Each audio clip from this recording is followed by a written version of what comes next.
Parce qu'il est essentiel d'être conseillé, depuis 40 ans, nos équipes accompagnent votre entreprise de sa création à sa transmission. Vous êtes entrepreneur ? La CCI de Lyon propose des solutions et des experts pour développer votre entreprise. Ayez le réflexe CCI.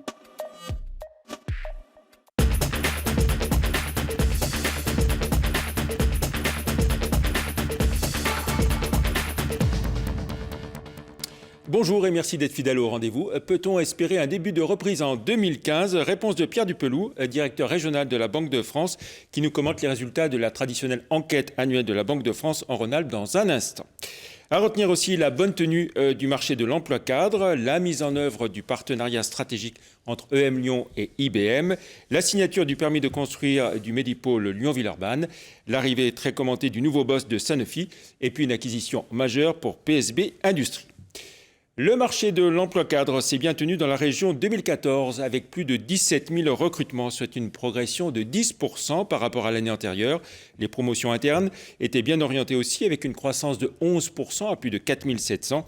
Les fonctions les plus recherchées sont l'informatique, la recherche et développement et les commerciaux. Et par profil, ce sont les jeunes cadres avec une première expérience qui sont demandés plus que les jeunes diplômés et les cadres expérimentés. Cette fois-ci, c'est parti. Le partenariat stratégique entre EM Lyon et IBM devient réalité.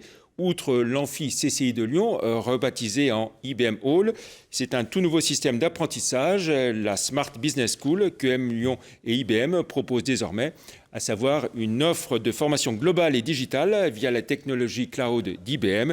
Innovation pédagogique et entrepreneuriat sont plus que jamais au cœur de la stratégie d'EM Lyon associée à IBM qui met tous ses logiciels à disposition et propose des solutions nouvelles pour faire des cours et apprendre.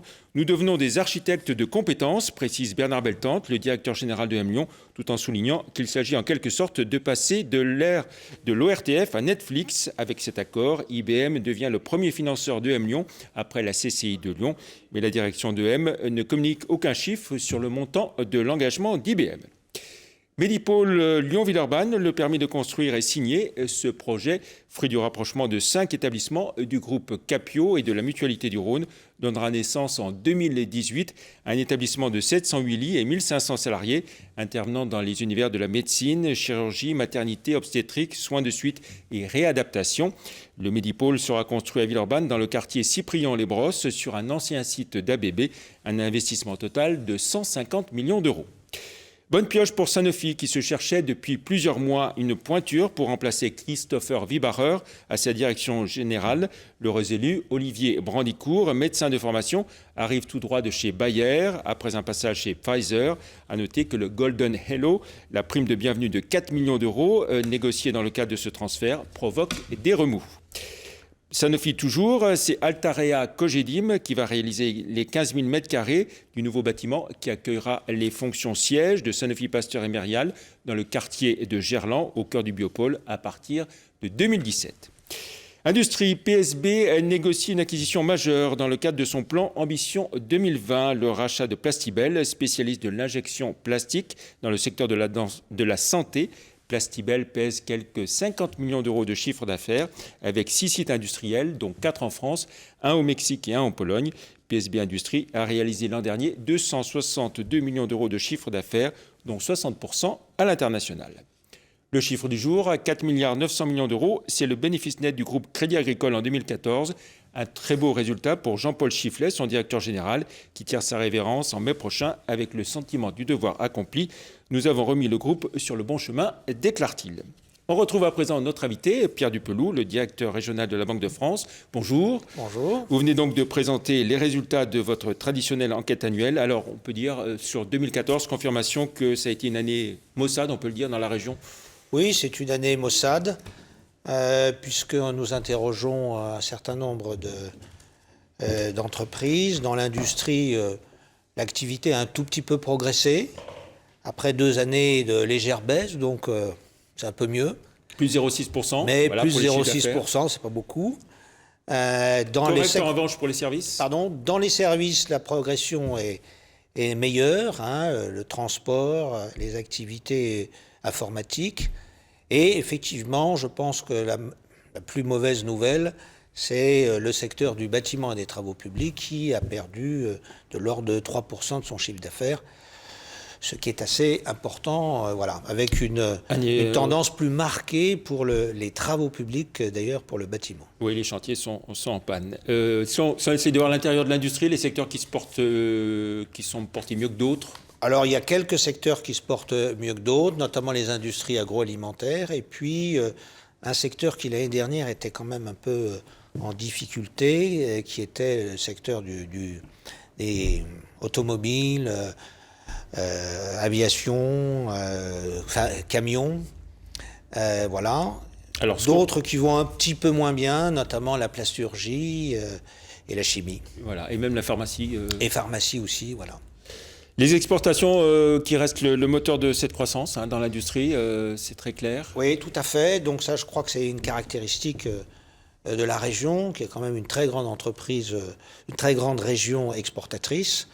La première, sans doute, si on ne tient pas compte de l'Île-de-France. Avec un peu plus de 11% des exportations de la France. Voilà. Donc là, je crois que c'est plutôt assez positif, puisqu'on voit bien que cette faible augmentation du chiffre d'affaires du secteur industriel vient surtout et essentiellement de l'évolution positive, un petit peu plus positive des exportations qui ont augmenté de 1,5%, quelque chose comme ça. Voilà, sur les 0,6% de croissance de chiffre d'affaires de l'industrie, il y en a 0,5 qui sont dus aux exportations. Qui sont dus aux exportations. C'est donc bien le moteur de l'industrie en région Rhône-Alpes actuellement, c'est les exportations. Alors tout ça nous amène à une rentabilité des entreprises qui se maintient, la mais rentabilité qui des entreprises ne s'est pas beaucoup améliorée. Elle s'est surtout un petit peu détériorée dans le secteur du bâtiment et des travaux publics, compte tenu effectivement de la baisse d'activité qui a eu lieu. Voilà. Si on essaie de voir les évolutions des effectifs, cette fois-ci... les effectifs, si vous voulez... Stable dans l'industrie. Voilà, stable dans l'industrie. Ils progressent dans les services. C'est effectivement une activité qui est assez dynamique dans la région.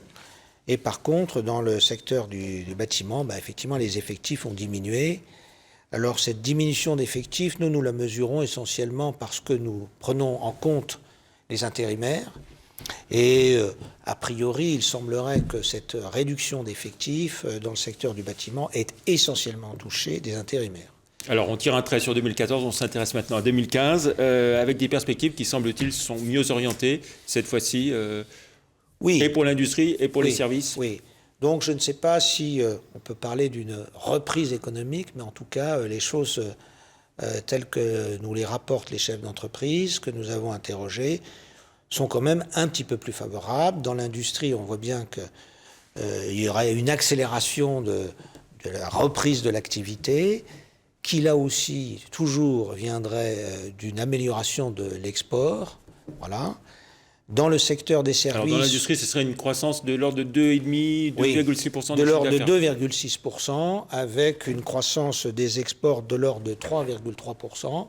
Donc c'est bien, hein, ça veut dire que les exportations devraient faciliter le retour à une activité plus dynamique. Et là, ça veut dire que les entreprises tirent profit du faible niveau de l'euro je pense que oui. Par rapport au dollar, clairement. Alors, si vous voulez, ça c'est une question que l'on a posée aux chefs d'entreprise il y a un mois et demi. Et c'est vrai que les choses évoluent très vite, puisque effectivement, il y a quand même depuis quelques mois une baisse du prix du pétrole qui est très importante, et puis il y a une baisse de l'euro qui est aussi assez importante et qui va sans doute redynamiser. Donc je pense que la réponse qui nous est faite par les chefs d'entreprise tient compte de ceci et n'en tient peut-être pas compte encore suffisamment, parce que toutes les prévisions laissent penser que ce cours de l'euro ne remontera pas beaucoup d'ici la fin de l'année. On est actuellement à un niveau inférieur à ce qu'était le cours de l'euro Oui, actuellement, l'euro contre le dollar, ce n'est pas que le seul cours. Bien sûr. On a un peu trop tendance à parler uniquement du cours de l'euro contre le dollar, mais le cours de l'euro contre le dollar, effectivement, 1,13 aujourd'hui, est en dessous du prix d'introduction, si on peut dire, de l'euro en 1999. Donc c'est vrai qu'on n'avait pas atteint un tel cours de l'euro par rapport au dollar depuis de très nombreuses années. Alors, toujours sur les perspectives, ce que vous disent les chefs d'entreprise, dans les services, chiffre d'affaires, plus forte progression pour les services, plus donc 5%. Là aussi, dans les services, les choses évoluent favorablement. Elles continuent et c'est une dynamique qui s'accroît, qui devrait s'accroître en 2015, dans le transport et dans les services informatiques, un petit peu moins dans l'ingénierie qui est encore assez liée aux bâtiments, aux travaux publics. Alors malheureusement, pas d'embellie en perspective sur l'emploi Pas d'embellie sur l'emploi. Je pense que là, si vous voulez, il faut un peu relativiser tout ça. Je pense que si... Sauf un peu les services quand même. Voilà, oui, dans les services, il y a un peu de dynamique d'emploi. Mais si vous voulez, pour un chef d'entreprise aujourd'hui, prévoir ce que vont être ses embauches dans un an, c'est un exercice difficile. Voilà. Donc je pense que leurs réponses sont très prudentes en disant, voilà, on va stabiliser l'effectif. Dans les services, il y a quand même une dynamique qui continue à jouer. Et dans le bâtiment, il pourrait y avoir encore des diminutions d'effectifs. La situation reste critique dans le bâtiment et travaux publics. Voilà. Ouais. Alors, on évoquait les éléments favorables, l'euro, le pétrole, et puis aussi les taux d'intérêt historiquement bas. Est-ce que ça permet de relancer l'investissement ?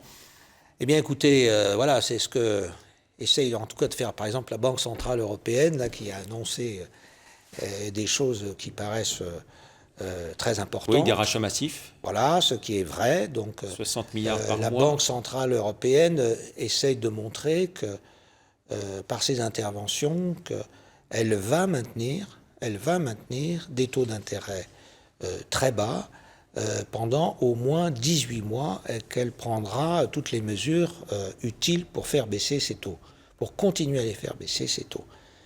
Ce qu'il faut bien voir, c'est que aussi cette histoire de taux d'intérêt, c'est qu'on est dans une zone euro et que les taux d'intérêt ne sont pas toujours les mêmes dans les différents pays.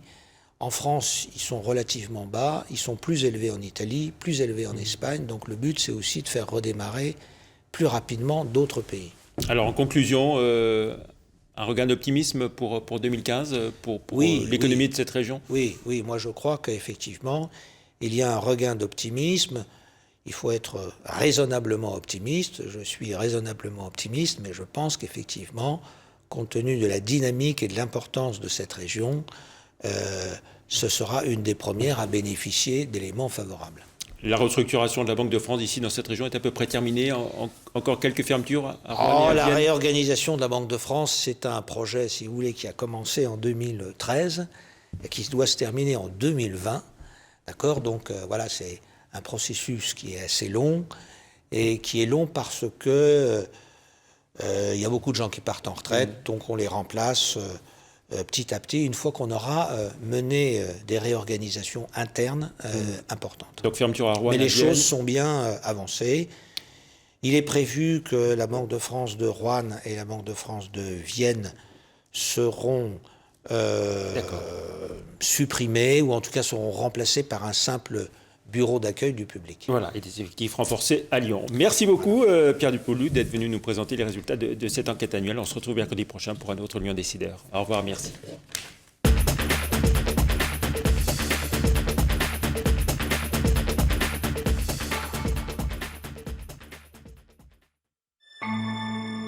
Parce qu'il est essentiel d'être conseillé, depuis 40 ans, nos équipes accompagnent votre entreprise de sa création à sa transmission. Vous êtes entrepreneur ? La CCI de Lyon propose des solutions et des experts pour développer votre entreprise. Ayez le réflexe CCI